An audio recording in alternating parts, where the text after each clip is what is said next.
Hi all எல்லாருக்கும் வணக்கம். என்னடா இவ காலையிலே வந்து பூஜை ரூம காமிக்கான்னு நினைக்காதீங்கங்க. காலையிலே எங்க வீட்ல வந்து பூஜை பண்ணுவாங்க. வாணிம்மா எப்பயுமே அவங்க 5:00 எந்திரிச்சுட்டு பூஜை ரூம் வந்து ஃபர்ஸ்ட் கிளீன் பண்ணிட்டு, இந்த மாதிரி பூஜை பண்றது தான் வழக்கம். உங்க வீட்ல யாராவது இந்த மாரி காலையிலே எந்திரிச்சு பூஜை பண்ணுவாங்கன்னா கண்டிப்பா சொல்லுங்க. அண்ட் அர்விக்கு வந்து குட் மார்னிங், பாபா எல்லாமே சொல்லிக் குடுத்துட்டு இருந்தோம். நீங்களே பாருங்க அவன் எவ்ளோ அழகா பாபா சொல்றான்னு. பௌபௌ இல்ல பாபா. பாபா பாபா எஸ், நீங்க கேட்ட மாதிரி டே இன் மை லைஃப் தான் போட போறேன். ஆனா சுவாரஸ்யமா நெறைய இன்ட்ரெஸ்டிங் விஷயம் நடக்கும். லஞ்ச் பேக் பண்றது, அதுக்கப்புறம் நான் வீட்ல இருந்து ஒர்க் பண்றத பத்தி நெறைய பேர் கேட்டிருந்தீங்க. அவங்களுக்காக தான். And also travel vlog. வாங்க பார்க்கலாமா? காலையில எந்திரிச்ச உடனே ஆஷுக்கு நான் தான் குக் பண்ணுவேன்னு நெனச்சுட்டு, நான்வெஜ் வந்து நாங்க வாங்கி வச்சிருந்தோம். அது என்ன நான்வெஜ்ன்னு பார்த்தீங்கன்னா காடை. காடை வந்து எனக்கு வந்து ரொம்ப ரொம்ப பிடிக்கும். ஆக்சுவலி என்கிட்ட ரொம்ப பிடிச்சது பார்த்து ஆஷுக்கு ரொம்ப ரொம்ப பிடிச்சு போச்சு. அண்ட் என்னோட ஃபேஸ் பிம்பிளோட அப்டேட் பத்தி கண்டிப்பா நெக்ஸ்ட் வீடியோ வந்து பிம்பிள் சம்மந்தமா மட்டும் தான் வரும். அண்ட் நான் எப்பயுமே ஆஸ் யூசுவல் சொல்ற மாதிரி குக்கிங் அப்படின்னு பண்றேன்னா, கண்டிப்பா நமக்கு வந்து நோட்ஸ் இல்லாம முடியாது. நோட்ஸ் இருக்கிறனால தான் குக்கிங்கே ஓடிக்கிட்டு இருக்குன்னு தான் சொல்லணும். நான் முன்னாடியே வந்து பண்ண போறேன் அப்படின்னா நோட்ஸ் எழுதி வச்சுப்பேன். அதுக்கப்புறம் என்னென்ன ப்ராடக்ட்ஸ் தேவை அப்படின்றத வந்து பக்கத்திலேயே நான் எடுத்து வச்சுப்பேன். பிகாஸ் எனக்கு பண்ணிட்டு இருக்கும்போது அங்க இங்க அலையறதே பிடிக்காது. பக்கத்திலே எல்லாமே இருந்தா தான் எனக்கு ரொம்ப ரொம்ப பிடிக்கும்.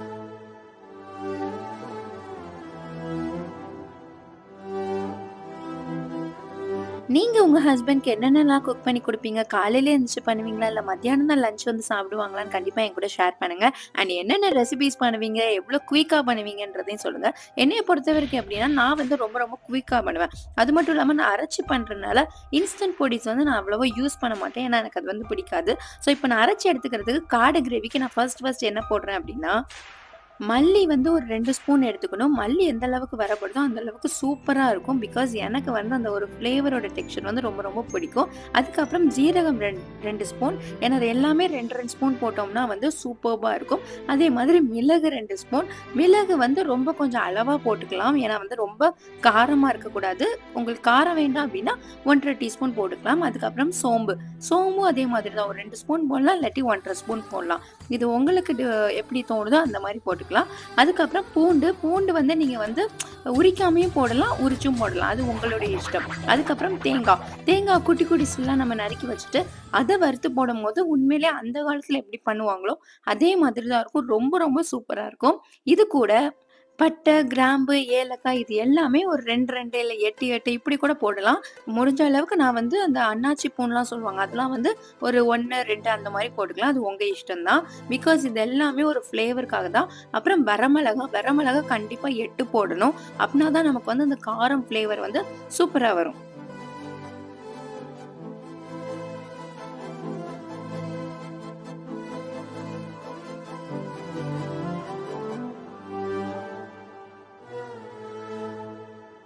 இத நல்லா வறுத்தெடுக்கும்போது, உண்மையிலே வந்து அதோட ஸ்மெல் வந்து ரொம்ப ரொம்ப நல்லாருக்கும். அந்த வறுத்து எடுத்துட்டு இருக்கும்போதே நம்ம 1 ஸ்பூன் இஞ்சி போட்டுக்கணும். ஏன்னா இஞ்சிய வந்து வறுத்து போடும்போது, அதோட டெக்ஸ்டரே வேற லெவல்ல இருக்கும். இதெல்லாம் ஒரு பக்கம் வறுத்து காய வச்சுட்டதுக்கு அப்புறம், நம்ம இன்னொரு சைடு வந்து தக்காளி, அதுக்கப்புறம் ஆனியன் இது 2யுமே சாப் பண்ணி வச்சுக்கணும். ரொம்ப பெருசா சாப் பண்ணணும்னு அவசியம் கிடையாது. இல்ல ரொம்ப குட்டியா பண்ணணும்னு அவசியம் கிடையாது. பிகாஸ் நான் வந்து குக்கர்ல பண்ண போறேன் அப்படின்றனால. நீங்க குக்கர் பண்ணல, இன்கேஸ் சட்டியில தான் பண்ண போறீங்க அப்படின்னா, குட்டி குட்டியா பண்ணா தான் சீக்கிரமா வேகும். அதுக்காக நீங்க உங்களுக்கு பிடிச்ச மாதிரி கம்ஃபர்டபுளா பண்ணிக்கோங்க. காலையில எங்க வீட்ல இப்படிதான் ரஷ்ஷா இருக்கும். ஏன்னா 9 மணிக்குள்ள நான் எல்லா வேலையுமே முடிக்கணுன்ற டார்கெட்ல தான் நாங்க பண்ணிட்டு இருப்போம். இது எல்லாத்தையுமே நல்லா காய வச்சதுக்கு அப்புறம் வேற ஒண்ணும் இல்ல. மிக்ஸி ஜார்ல போட்டு நல்லா நம்ம கிரைண்ட் பண்ண போறோம். எங்க வீட்ல வந்து ரொம்ப மைன்யூட்டா அரைக்கணும் அப்படின்னா, இந்த ஜார் நான் யூஸ் பண்ணுவேன். ஹோம் டூர்லயே சொல்லியிருப்பேன். இது ஆக்சுவலி அர்வியோட ஜார். நாங்க இந்த பர்ட்டிகுலரா இவ்ளோ பெரிய ஜார் வந்து அர்விக்கு குடுக்க மாட்டோம். இத விட ஒரு குட்டி சைஸ் உண்டு. அந்தோட ஜார் மட்டும் தான் நான் அர்விக்கு குடுப்பேன். இப்ப நான் குக்கர்ல தானே பண்ண போறேன்னு சொன்னேன். ஸோ நான்ஸ்டிக் குக்கர் வந்து எனக்கு ரொம்ப ரொம்ப கம்ஃபர்டபுளா இருக்கும். பிகாஸ் அடிபடியாம இருக்கும். அதுக்காக மட்டும் தான். இதுல வந்து எண்ணெய், சோம்பு, ஆனியன் அதுக்கப்புறம் கொஞ்சம் தக்காளிய போட்டு நல்லா வதக்கிட்டு, கூடவே உப்பும் போட்டுக்கலாம்.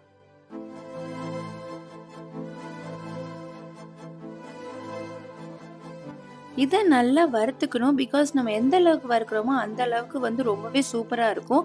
அண்ட் எதுக்காக இது இவ்ளோ ஸ்லோ மோஷனா வருதுன்றது எனக்கே தெரியல. மேபி நான் ஆங்கிள் செட் பண்ண விதமா, இல்ல வந்து ரெக்கார்டிங் அப்படி ஆச்சான்றது வந்து ரொம்ப கன்ஃப்யூஷனா இருக்கு. பிகாஸ் நான் எடிட் பண்ணும்போது கூட இந்த மாதிரி நான் பண்ணது கிடையாது. இப்படிதான் கடைசி நிமிஷம் ஏதாவது ஆகும்.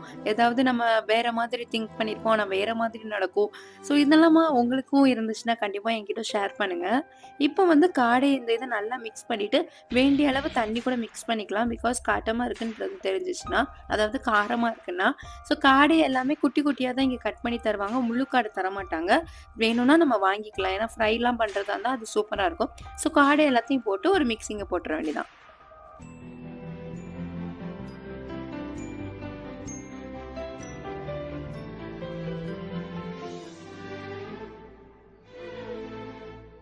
ஸோ நான் சொன்ன மாதிரி நீங்க வாட்டர் டூ மிக்ஸ் பண்ணிக்கோங்க. அது ரொம்பவே உங்களுக்கு கம்ஃபர்டபுளா இருக்கும். ஏன்னா குக்கர் விசில் அடிக்கிறதுக்கு வந்து இந்த வாட்டர் தான் ரொம்ப ஹெல்ப் பண்ணும். ஒரு சைடு வந்து சோறும், இன்னொரு சைடு வந்து நான் வந்து நல்லா குக்கர வந்து லிட்ட வச்சு மூடிக்கிட்டேன். அப்பனா தான் வந்து நம்ம விசில் எவ்வளோ வருதுன்னு தெரியும். நான் வந்து விசில் ஒரு 4 ஆர் 5 வைப்பேன். பிகாஸ் காடை வந்து நமக்கு நல்லா வேகணும்ல அதுக்காக தான்.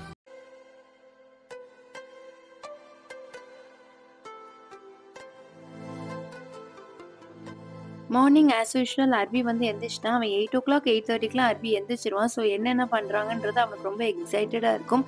அதனால நான் காலையில குக்கிங்கெல்லாம் சீக்கிரமாவே முடிச்சுருவேன். ஸோ உங்க வீட்ல நீங்க எப்படி குக்கிங்லாம் மேனேஜ் பண்ணுவீங்க? காலையில எந்திரிச்சு பண்ணுவீங்களா? இல்ல ஈவினிங் பண்ணுவீங்களான்னு கண்டிப்பா எனக்கு சொல்லுங்க. அண்ட் ஆல்சோ இதுதான் நம்ம இன்ஸ்டாகிராம் பேஜ். அண்ட் இன்ஸ்டாகிராம் பேஜ்ல கூட நீங்க எங்களுக்கு மெசேஜ் பண்ணலாம். மார்னிங் வந்து கொஞ்சம் ஹெக்டிக்கா இருக்கிறனால எல்லாருமே டிஸ்கஸ் பண்ணுவோம். அடுத்தடுத்து என்ன பண்ணலாம்? இன்னைக்கு டேல என்ன நடக்க போகுது? நாளைக்கு என்ன? அப்படின்றத பத்தி எல்லாமே டிஸ்கஸ் பண்ணுவோம். அண்ட் அப்பப்போ நான் ஓப்பன் பண்ணி பார்த்துட்டு இருந்தேன். பிகாஸ் டைம் கொஞ்சம் கம்மியா இருக்கிறனால. ஒரு வேளை காடை வெந்திருக்கா, வேகலையா அப்படின்றது இந்த இதில தெரிஞ்சிரும். உங்க எல்லாருக்கும் காடை பிடிக்குமா? இல்ல காடை வந்து யாராவது செஞ்சு குடுத்தா ரொம்ப பிடிக்குமா? இல்ல கடையில உள்ளது பிடிக்குமா? அப்படின்றதையும் எனக்கு மென்ஷன் பண்ணுங்க. அண்ட் காலையில நான் ஆஷுக்கு எப்பயுமே பேக் பண்ணி குடுத்துருவேன். எப்பயுமே மிக்ஸிங் எடுத்து லைக் அப்படியே எடுத்து ஊத்தி குடுக்கறத விட, இது ஒரு பவுல்ல வச்சு நம்ம வீட்ல சோறு சாப்பிடுற மாதிரி மிக்ஸ் பண்ணிட்டு குடுத்தோம்னா, மத்தியானம் சாப்பிடுறவங்களுக்கு வந்து சூப்பரா இருக்கும். உங்க ஹஸ்பண்ட்க்கு நீங்க இப்படிதான் பண்ணுவீங்களான்னு சொல்லுங்க. நான் எப்பயுமே ஆஷுக்கு இப்படிதான் பண்ணுவேன். டேஸ்ட்டும் செம்மையா இருந்துச்சு. ஏன்னா கொஞ்சம் காரம் அதிகமா இருந்துச்சு. ஏன்னா நான் 8 வரமிளகா அந்த மாரிலாம் போட்டனால. பட் ஆஷுக்கு வந்து காரம் ரொம்ப ரொம்ப ரொம்ப பிடிக்கும் அப்படின்றனால, நான் வந்து காரம் அதிகமாவே சேர்த்துக்கிட்டேன்.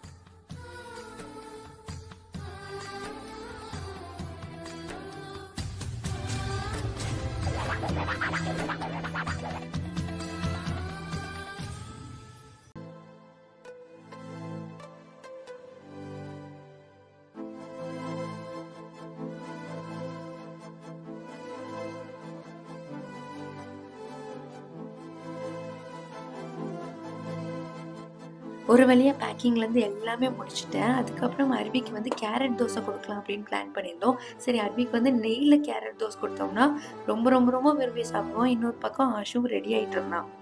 காலையிலே எந்திரிச்சு வேலைக்கு போறது வந்து ரொம்ப சேலஞ்சிங்கா தான் இருக்கும்ல. 1 வாரம் நல்லாயிருக்கும், 2 வாரம் நல்லாயிருக்கும். ஆனா வாழ்க்கை ஃபுல்லா இப்படி வேலைக்கே போயிட்டு இருக்கிறது வந்து கொஞ்சம் கஷ்டம் தான். கொஞ்சம் ஸ்ட்ரெஸ் ஆகும். டெய்லி ஒரே வேலைக்கு போற மாதிரி இருக்கும். வழியில எந்த ஒரு எக்ஸைட்மெண்ட்ஸ் இருக்காது. அதுக்கப்புறம் ஆஷு கிளம்புனதுக்கப்புறம் அப்புறம் என்ன நானும் அருவியும் நல்லா ஆட்டம் தான். பிகாஸ் நான் வேலை பார்க்குறக்கு போறதுக்கு முன்னாடி அருவியும் கொஞ்சம் என்கேஜிங்கா வச்சுட்டு போவேன். சும்மா அப்படி விட்டுட்டு போமாட்டேன். பிகாஸ் அவனுக்கும் ரொம்ப ஜாலியா இருக்கும். என் கூட விளையாடணும், ஆடணும் அப்படின்னா அருவிக்கு ரொம்ப ரொம்ப பிடிக்கும். அண்ட் இப்போ நான் வேலை பார்க்குறனால எனக்கு மவுஸ் வந்து வயர் மவுஸா இருந்துச்சுன்னா, கொஞ்சம் அன்கம்ஃபர்டபுளா இருக்கும். அதனால என்னவோ ஆஷு வந்து பெஸ்ட்டா இந்த பேட்டரி வாங்கி குடுத்திருந்தான். அந்த பேட்டரி வந்து எப்படின்னா, ஒரு பென் டிரைவ் மாதிரி. இத ஓப்பன் பண்ணி நம்ம ஒரு 10 மினிட்ஸ் சார்ஜ் போட்டுக்கிட்டா போதும். சூப்பரா வேலை செய்யும். எஸ் வொர்க் ஃப்ரம் ஹோம் பத்தி நெறைய பேர் என்கிட்ட கேட்டிருந்தீங்க.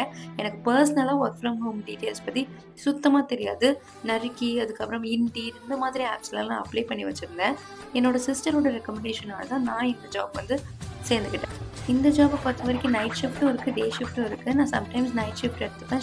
சம்டைம்ஸ் டே ஷிஃப்ட் எடுத்துப்பேன். பிகாஸ் அர்விய பொறுத்து 1 வாரம் அப்படி, 1 வாரம் இப்படி இருக்கிறனால இது வந்து ஒரு நியூஸ் ரீடர் ஜாப்ன்றனால நியூஸ் ரிலேட்டடா தான் நான் ஒர்க் பண்ற மாதிரி இருக்கும். அண்ட் நீங்க ஏதாவது ஒர்க் பண்றீங்கன்னா கண்டிப்பா சொல்லுங்க. இந்த ஒர்க் ஃப்ரம் ஹோம் அப்டேட் மெயினா பார்த்தீங்கன்னா, என்னுடைய இன்ஸ்டாகிராம் ஃபேமிலிக்காக தான். பிகாஸ் நான் லாஸ்ட் விளாக்ல போட்டிருந்தப்பவே நெறைய பேர் என்கிட்ட கேட்டுக்கிட்டே இருந்தீங்க. இன்ஸ்டாகிராம்ல வந்து நீங்க ஒர்க் ஃப்ரம் ஹோம் பண்றீங்க. இது எப்படி பண்ணணும்க்கா? அது எப்படி பண்ணணும்க்கா? அப்படின்னு. ஸோ அவங்க எல்லாருக்கும் தான் இந்தளுடைய அப்டேட் கண்டிப்பாக நான் கொடுக்கணும்னு நினச்சனால தான் கொடுத்தேன். அண்ட் ஒர்க் முடிச்சதுக்கப்புறம் நாங்கள் வந்து ஊருக்கு போகலான்னு பிளான் பண்ணியிருந்தோம். யூஸ்வலாக மாதத்தில் 10 நாள் நான் வந்து தூத்துக்குடியிலையும் அம்மா வீட்லேயும் 15 நாள் இங்கே மதுரையிலே இருப்பேன். ஸோ அம்மா வீட்டுக்கு கிளம்ப வேண்டிய நேரம் வந்துச்சு. பிகாஸ் ஆஷுக்கும் கொஞ்சம் பேங்க்கில் ஒர்க் நிறையா இருக்கிறனால இந்த வீக்கெண்ட் நான் அங்கே போகலான்னு பிளான் பண்ணியிருந்தோம். அப்பப்போ அம்மா அப்பா என்னைய பார்க்க இங்கே வந்துடுவாங்க. இல்லாட்டி வாணிமா அப்பா அஸ்வினோட அம்மா அப்பாவும் இங்கே என்னைய பார்க்க வந்துடுவாங்க. ஸோ அவங்களும் இப்போ ஊருக்கு பொள்ளாச்சி கிளம்பிட்டாங்க. நாங்களும் இன்னொரு சைடு தூத்துக்குடி போகலான்னு பிளான் பண்ணிட்டோம். காலையிலே ட்ரெயினில் கிளம்பிடலாம். பிகாஸ் மதுரை டு தூத்துக்குடிக்கு ஒரு மைசூர் ட்ரெயின் உண்டு. அதில் தான் நாங்கள் யூஸ்வலாக போவோம். ஏன்னா எங்களுக்கு ட்ரெயின் ரொம்ப ரொம்ப ரொம்ப பிடிக்கும்.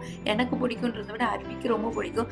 ஆனால் ரொம்பவே கஷ்டமாக போச்சு. நாங்கள் அன்றைக்கி அந்த ட்ரெயினையே மிஸ் பண்ணிட்டோம். ரொம்பவே வருத்தமாக தான் இருந்துச்சு. பட் என்ன பண்ணுறது, சரி அடுத்த ட்ரெயினில் போய்க்கலாம்னு சொல்லிட்டு நாங்கள் திருநெல்வேலி ட்ரெயின் புக் பண்ணிக்கிட்டோம். அவங்களுக்கு அம்மாவுக்கும் அப்பாவுக்கும் ரொம்பவே கஷ்டமாக இருந்துச்சு. ஏன்னா ரொம்ப நாள் கூடவே இருந்துட்டு இவங்க மறுபடியும் அவங்க ஊருக்கு போகிறாங்க, நாங்கள் இங்கே வந்துட்டோம். அண்ட் ஸோ சோகமாக தூத்துக்குடி ட்ரெயினுக்கு ஏறாமல் நாங்கள் வந்து திருநெல்வேலி ட்ரெயினுக்கு ஏறிட்டோம். அங்கேருந்து அப்பா எங்களை பிக் பண்ணிக்கிறேன்னு சொல்லிட்டாங்க. ஆனால் வந்து இதுவுமே நல்லா தான் இருந்துச்சு. கொஞ்சம் வந்து கஷ்டமாக இருந்துச்சு. ஏன்னா நாங்கள் அப்போ தான் உள்ளே வந்திருக்கோம். ட்ரெயின் வந்து எங்களை கிராஸ் ஆகி போகுது. அப்படி இருக்கிறப்போ ரொம்ப ரொம்ப கஷ்டமாக இருந்துச்சு. ஒரு 2 நிமிஷத்துக்கு முன்னாடி வந்திருந்தா சூப்பராக இருந்திருக்குமே அப்படின்னு. கேப் டிரைவர் ரொம்பவே லேட் பண்ணிட்டாரு. அண்ட் அப்பாவும் சொன்ன மாதிரி பிக்கப் பண்ணிக்கிட்டாங்க. அண்ட் எஸ், நாங்கள் வந்து கூடி சீக்கிரம் வந்து வீட்டுக்கு போக போகிறோம் அப்படின்ற எக்ஸைட்மெண்ட் வந்து அதிகமாக இருந்துச்சு. யாருக்கெல்லாம் அம்மா வீட்டுக்கு போகிறது ரொம்ப பிடிக்கும்னு சொல்லுங்கள். எனக்கு பர்சனலாக பிடிக்கும். ஏன்னா அது எங்களுடைய அம்மா வீடு. ஆமாம், ஒரு வழியாக வீட்டுக்கு வந்துட்டோம். ரொம்ப நாள் கழிச்சு எங்கள் அம்மா வந்து அருவியை பார்த்துக்கிட்டு இருந்தாங்க. அருவியை பார்த்தா மட்டும் போதுமா, எங்கள் மான்சி வந்து எப்படி ரியாக்ட் பண்ண போது நான் ரொம்ப எக்ஸைட்டட் இருந்தேன். ஆனால் மான்சி என்கிட்ட கிட்டேயே வரல. ஏன்னா அருவி வந்து குஷியில் அது பயங்கர ஆட்டமாக போட்டுட்டு இருந்துச்சு. அருவியும் அவனுக்கு ரொம்ப ரொம்ப ரொம்ப பிடிக்கும் மான்சிக்கு. ஸோ நாங்கள் எல்லாருமே ஒரு பேட்சப் பண்ண மாதிரி சூப்பராக இருந்துச்சு. ஸோ அப்கமிங் vlogs எல்லாமே நான் என்னுடைய அம்மா வீட்டில் இருக்கிற மாதிரி தான் இருக்கும். நான் எப்போ அடுத்து ஒரு 10 days கழிச்சு தான் நான் மதுரை போவேன். ஐ ஹோப் உங்களுக்கு இந்த வீடியோ பிடிச்சிருக்குன்னு நான் நம்புறேன். பிடிச்சிருந்துச்சுன்னா நம்ம பேஜை சப்ஸ்கிரைப் பண்ணிக்கோங்க. பை.